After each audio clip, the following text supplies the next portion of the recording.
ਇਹ ਆਪਣੇ ਗੁਰਦੁਆਰਾ ਸਾਹਿਬ ਸੀ ਬਹੁਤ ਵੱਡਾ ਤੇ ਜਦੋਂ 47 ਦੇ ਵਿੱਚ ਮਤਲਬ ਇਧਰੋਂ ਮਤਲਬ ਵਿਚਾਰੇ ਉਧਰ ਗਏ ਤੇ ਉਧਰੋਂ ਗਏ ਤੇ ਬਹੁਤ ਵੱਡਾ ਗੁਰਦੁਆਰਾ ਸੀ। ਇਹ ਭਾਈ ਸਾਹਿਬ ਇੱਥੇ ਫੇ ਇਹਨਾਂ ਦਾ ਬਣਿਆ ਜਿੱਦਾਂ ਵੀ ਤੇ ਇਹਨੀ ਇਹ ਯਾਦਗਾਰ ਰੱਖ ਲਈ ਆ। ਉਹ ਲਿਖਿਆ ਆ ਪਵਿੱਤ ਯਾਦਗਾਰ ਸਰਦਾਰ ਚੱਬਾ ਸਿੰਘ ਜੀ। ਤੇ ਉਹ ਅਸੀਂ ਮਤਲਬ ਅੱਖਰ ਦੀਦੇ ਨਹੀਂ ਹੈ ਤੇ ਮੈਂ ਭਾਈ ਸਾਹਿਬ ਉਹਨਾਂ ਨੂੰ ਪ੍ਰੋਮਿਸ ਕੀਤਾ ਸੀ ਵੀ ਅਸੀਂ ਪੇਂਟ ਲਿਆ ਕੇ ਤੇ ਉਹ ਐਨ ਮੁੜ ਕੇ ਐਨ ਕਰ ਦੋਗੇ। ਤੇ ਹੁਣ ਅਮਰਜੀਤ ਕੌਰ ਤੇ ਦਵਿੰਦਰ ਕੌਰ ਅਸੀਂ ਕੈਨੇਡਾ ਤੋਂ ਆਏ ਹਾਂ ਤੇ ਇਹਨਾਂ ਭਾਈ ਉਹਨਾਂ ਦਾ ਬਹੁਤ ਬਹੁਤ ਇਹਨਾਂ ਦਾ ਸ਼ੁਕਰੀਆ। ਇਹਨੀ ਜਿਹੜੀ ਇਹ ਇੰਨੀ ਯਾਦਗਾਰ ਰੱਖੀ ਆ ਬਈ ਸਿੱਖਾਂ ਦੀ। ਰੱਬ ਇਹਨਾਂ ਦੀਆਂ ਕਮਾਈਆਂ ਦਿਨ ਦੁੱਗਣੀ ਤੇ ਰਾਤ ਚੁਗਣੀ ਤਰੱਕੀ ਬਖਸ਼ੇ। ਤੇ ਹੁਣ ਅਮਰਜੀਤ ਕੌਰ ਮੈਨੂੰ ਤਾਂ ਇੰਨਾ ਪੇਂਟ ਵਧੀਆ ਨਹੀਂ ਕਰਨਾ ਆਉਂਦਾ, ਇਹ ਵੈਸੇ ਆਰਟਿਸਟ ਆ ਪੀਪਲ ਤੇ ਹੁਣ ਮੈਂ ਪੇਂਟ ਲੈ ਆਏ ਤੇ ਹੋਪਲੀ ਪੇਂਟ ਵਧੀਆ ਕਰ ਦੋਗੇ ਕਰ ਹੀ ਦੇਣਾ। ਵੈਸੇ ਕੋਈ ਨਹੀਂ ਤੇ ਆਪ ਇਹਦੇ ਤੋਂ ਹੀ ਲਾ ਲਾ ਮੈਂ ਕਹਿੰਦਾ ਥੋੜਾ ਥੋੜਾ ਨਹੀਂ ਥੋੜਾ ਥੋੜਾ ਲੱਗਣਾ। ਤੇ ਆਹ ਬ੍ਰਸ਼ ਤੁਸੀਂ ਵੀ ਲਿਆ ਕੇ ਰੱਖਿਆ ਆ? ਇਹ ਅਸੀਂ ਉਹ ਜਿਹੜੇ ਉਹ ਅੱਛਾ ਠੀਕ ਹੈ। ਨਹੀਂ ਆਓ ਨਹੀਂ ਅਸੀਂ ਆਵਾਂ ਮੈਂ ਕਿਹਾ ਬ੍ਰਸ਼ ਤਾਂ ਇੱਥੇ ਪਿਆ ਤੇ ਬ੍ਰਸ਼ ਕਿੱਥੇ ਆ ਤੇਰੇ ਅਮਜੀਤ? ਆ ਪਏ ਹਾਂ। ਤੇ ਆਹ ਦੇਖ ਲੈ ਮੈਨੂੰ ਲੱਗਦਾ ਤੇਰਾ ਛੋਟਾ ਹੀ ਸੂਤ ਰਹਿਣਾ ਬ੍ਰਸ਼ ਅਮਜੀਤ। ਛੋਟਾ ਹੀ ਤੇ ਤੂੰ ਬਹੁਤ ਖਾਸ ਕੱਲ ਵੀ ਜੋ ਕਰਨੀ ਪਰ ਚੱਲਣ ਦੇ ਕੋਈ ਗੱਲ ਨਹੀਂ ਹੈ ਇਹ ਕਰ ਦੇਣਾ।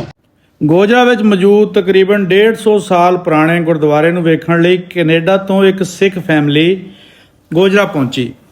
ਉਹਨਾਂ ਨੂੰ ਇੱਥੇ ਇੱਕ ਅਸੀਂ ਅਨਮੋਲ ਯਾਦਗਾਰ ਦੇ ਦਰਸ਼ਨ ਨਸੀਬ ਹੋਏ ਜਿਹੜੀ ਗੋਜਰਾ ਵਿੱਚ ਰਹਿਣ ਵਾਲੇ ਕਈ ਲੋਕਾਂ ਦੀ ਨਜ਼ਰ ਤੋਂ ਵੀ ਓਝਲ ਸੀ। ਇਹ ਯਾਦਗਾਰ ਜਿਨ੍ਹਾਂ ਦੇ ਹਿੱਸੇ ਵਿੱਚ ਆਈ ਉਹ ਮਲਕ ਫੈਮਿਲੀ ਨੇ ਇਹਨੂੰ ਬੜੇ ਪਿਆਰ ਅਕੀਦਤ ਤੇ ਇਹਤਰਾਮ ਨਾਲ ਸੰਭਾਲ ਕੇ ਰੱਖਿਆ ਹੋਇਆ ਸੀ। ਫਿਰ ਉਹ ਵੇਲਾ ਆਇਆ ਜਦੋਂ ਖਾਨਦਾਨ ਨੇ ਫੈਸਲਾ ਕੀਤਾ ਕਿ ਇਸ ਨੂੰ ਸਿਰਫ ਆਪਣੇ ਕੋਲ ਮਹਿਫੂਜ਼ ਰੱਖਣ ਦੀ ਬਜਾਏ ਆਮ ਲੋਕਾਂ ਦੇ ਦਰਸ਼ਨ ਲਈ ਵੀ ਰੱਖਿਆ ਜਾਵੇ। ਮਲਕ ਫੈਮਿਲੀ ਨੇ ਆਪਣੀ ਦੁਕਾਨ ਵਿੱਚ ਇੱਕ ਪਾਸੇ ਖਾਸ ਜਗ੍ਹਾ ਬਣਾ ਕੇ ਪੂਰੀ ਇੱਜ਼ਤ ਤੇ ਇਹਤਰਾਮ ਨਾਲ ਇਹ ਯਾਦਗਾਰ ਰੱਖ ਦਿੱਤੀ ਤਾਂ ਕਿ ਜਿਹੜਾ ਵੀ ਬੰਦਾ ਬਾਜ਼ਾਰ ਵਿੱਚੋਂ ਲੰਘੇ ਇਸ ਦੁਕਾਨ ਤੇ ਆਏ ਉਹ ਇਸ ਮੁਕੱਦਸ ਨਿਸ਼ਾਨੀ ਦੇ ਦਰਸ਼ਨ ਕਰ ਸਕੇ।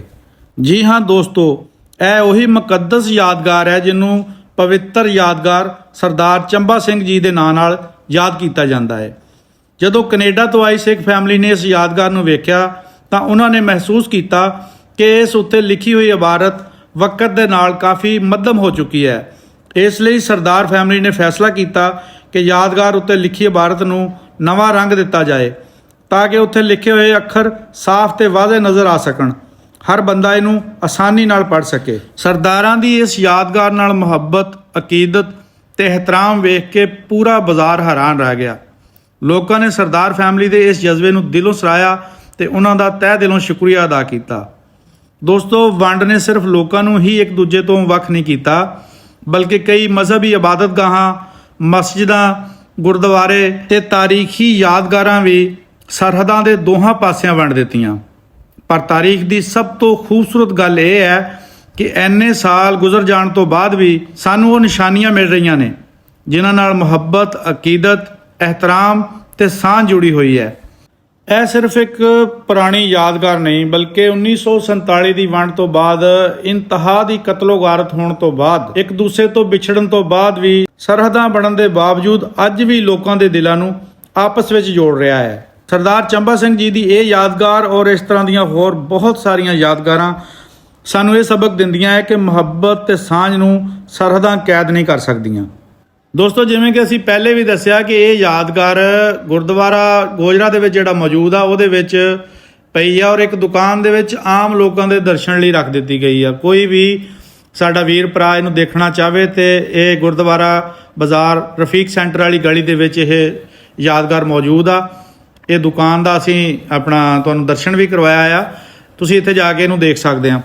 ਇਸ ਦੇ ਨਾਲ ਨਾਲ ਅਗਰ ਆਪਾਂ ਦੋਨਾਂ ਪੰਜਾਬਾਂ ਦੇ ਲੋਕਾਂ ਦੇ ਦਰਮਿਆਨ ਤਿਜਾਰਤ ਦੀ ਗੱਲ ਕਰੀਏ ਤਾਂ ਦੋਨਾਂ ਪੰਜਾਬਾਂ ਦੇ ਲੋਕਾਂ ਦੇ ਦਿਲ ਅੱਜ ਵੀ ਇੱਕ ਦੂਜੇ ਦੇ ਨਾਲ ਜੁੜੇ ਹੋਏ ਨੇ।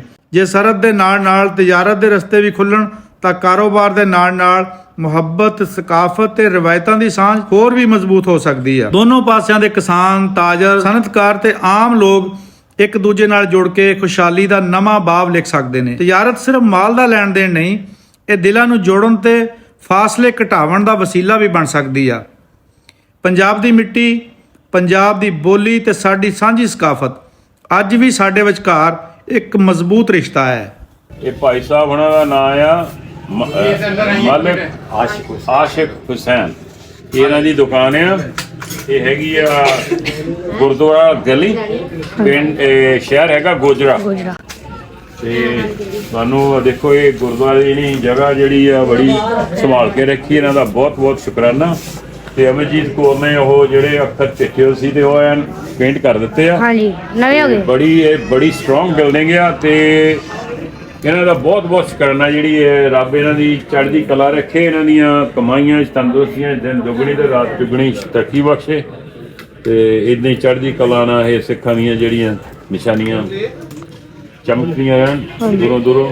ਤੇ ਇੱਥੇ ਜਦੋਂ ਵੀ ਤੁਸੀਂ ਆਉਣਾ ਆ, ਇਹ ਜਿਹੜਾ ਇਹਨਾਂ ਦਾ ਬਿਜ਼ਨਸ ਹੈਗਾ ਆ, ਜੋ ਵੀ ਆ ਮੰਗਾ ਜੋ ਵਟੇਵਰ ਆ ਜਿਹੜਾ ਆ, ਤੇ ਜ਼ਰੂਰ ਆ ਕੇ ਤੁਸੀਂ ਇਹਨਾਂ ਨੂੰ ਮਿਲਿਓ। ਚੀਜ਼ ਲੈਣ ਦੀ ਨਹੀਂ ਆ ਤੁਹਾਨੂੰ ਕਹਿ ਰਿਹਾ, ਪਰ ਇਹਨਾਂ ਨੂੰ ਮਿਲਿਓ ਆ ਕੇ। ਬੜੇ ਪ੍ਰੇਮੀ ਨੇ ਤੇ ਤੁਹਾਡਾ ਬੜਾ ਸਤਿਕਾਰ ਕਰੂਗੇ ਤੇ ਤੁਹਾਨੂੰ ਸਾਰੀ ਇਨਫੋਰਮੇਸ਼ਨ ਦੇਊਗੀ। ਹੋਰ ਵੀ ਤੁਸੀਂ ਕੋਈ ਚੀਜ਼ ਬਾਰੇ ਪੁੱਛਣਾ ਆ ਸ਼ਹਿਰ ਦੇ ਵਿੱਚ, ਤੇ ਇਹ ਬੜੇ ਚਿਰ ਦੇ ਇੱਥੇ ਰਹਿੰਦੇ ਨੇ ਤੇ ਇਹਨਾਂ ਦਾ ਬਹੁਤ ਬਹੁਤ ਸ਼ੁਕਰੀਆ ਜੀ।